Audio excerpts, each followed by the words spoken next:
And I remember when I first realized that my father was famous, it was in the school library of my junior school. And I went into the library and somebody else pointed it out to me, said, "Look, that's your father." And I realized that he didn't own a shoe store, he was Simon and Schuster. Well, let's talk about growing up in that household. Fair to say the family was wealthy, they were certainly well off. An apartment in New York, a place in Stamford, Connecticut, you were privileged. Definitely. You write in the book that it was not your ordinary family. You have these older sisters, you have a brother, you have a famous father, you have a very accomplished mother. What was life like? On the surface of things, everything was happy and gay and music and singing and playing.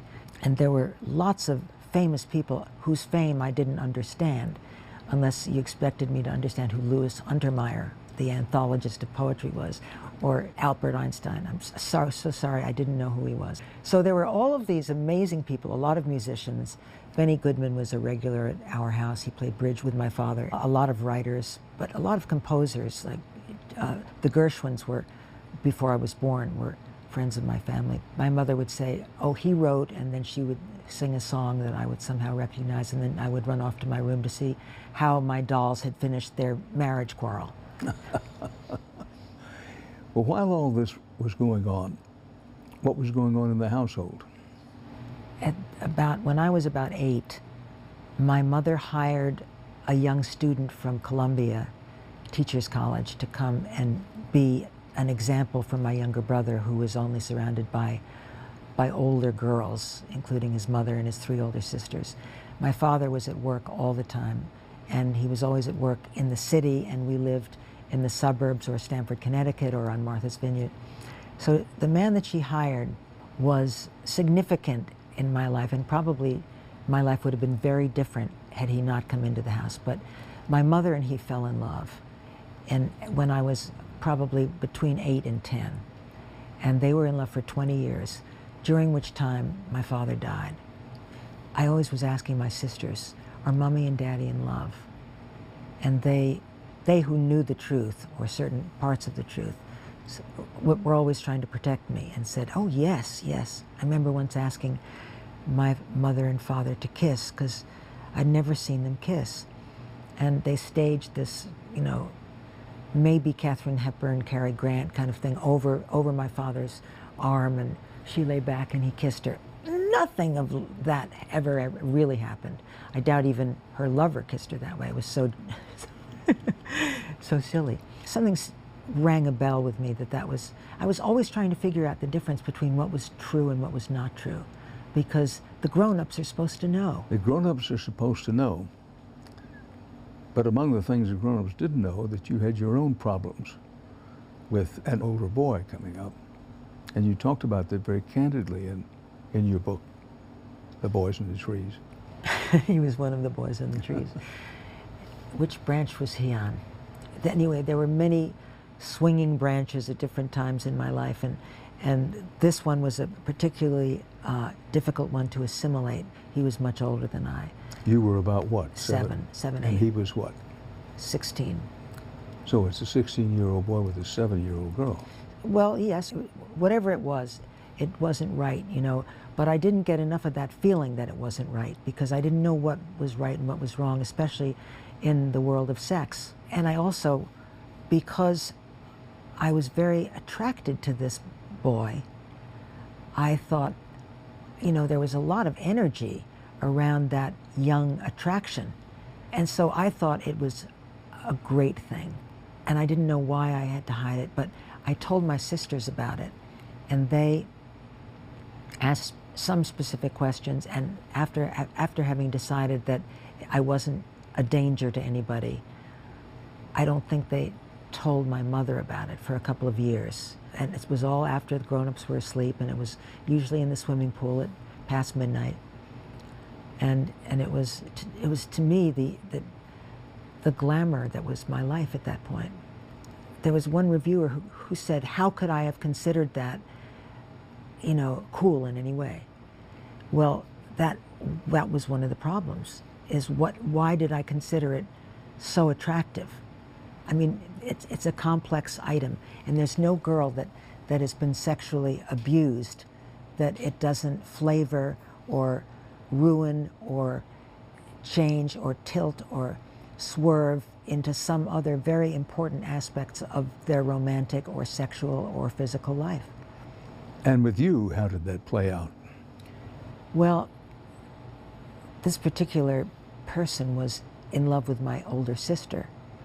And so again, he would be having his way with me, and yet we'd be walking back up to the house and he would just be following with a stare. He'd be following my sister walking. And so it was very painful because I wasn't the beloved.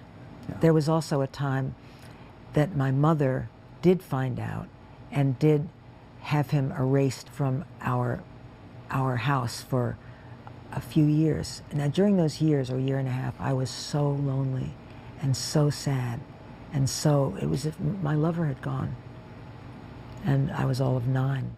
That gives us a segue into the James Taylor years. Oh, I thought that would never happen in a place like this. Well, I'm smiling, but I know it's a painful time for you, and painful memory, but let's talk about it some. You were married to James Taylor at a time when he was also very successful. Very. From the outside looking in, you would say that's a marriage that doesn't have much chance from the beginning. 2 performers, 2 stars, if you will. But let's go through it as best you can.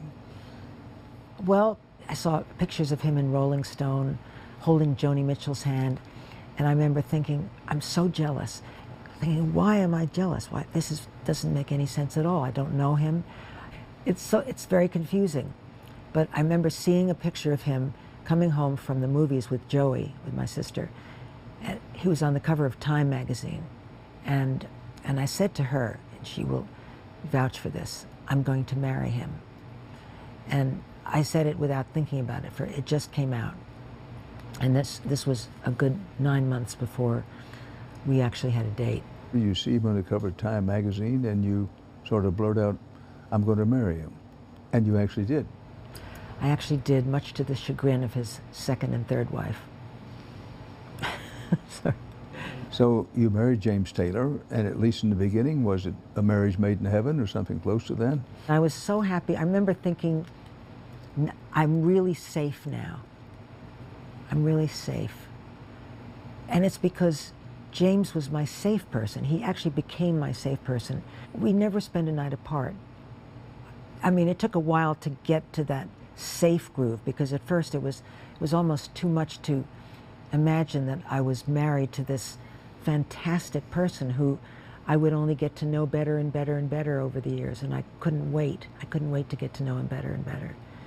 And little by little, the unknowables started to creep in and started to forecast something greater than I would know what to do with. He put it so well in one of his songs called, well, he says, angry man, hungry woman.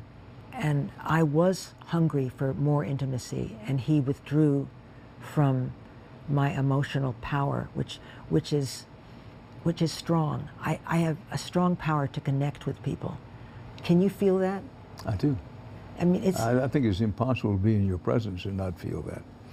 You have a strong power to connect with people, unquestionably. But you're painting a picture that you were married to him and you were hungrier by the week or month or day to get to know him better, to have even more intimacy.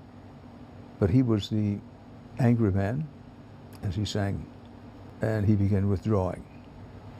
Well, there were times, and of course drugs had a lot to do with it.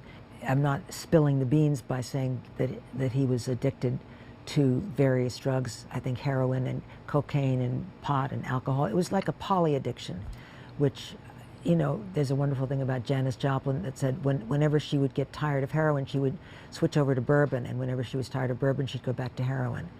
So it was, you know, drugs wear off, or their power wears off, and so you go to something else. I understand this disease. I understand it firsthand. I understand it second and third hand, and I've written about it. And I saw that when James was drunk, he was very, very loving. His guard would drop. And the other side of the coin was that he was very stiff and stern and cold and closed.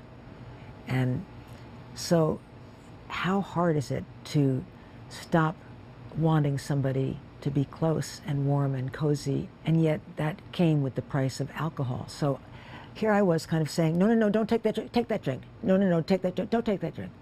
I couldn't have been a good person to get sober with because I needed his love so much in a way that I thought I needed it, in a way that was, you know, I was very selfish.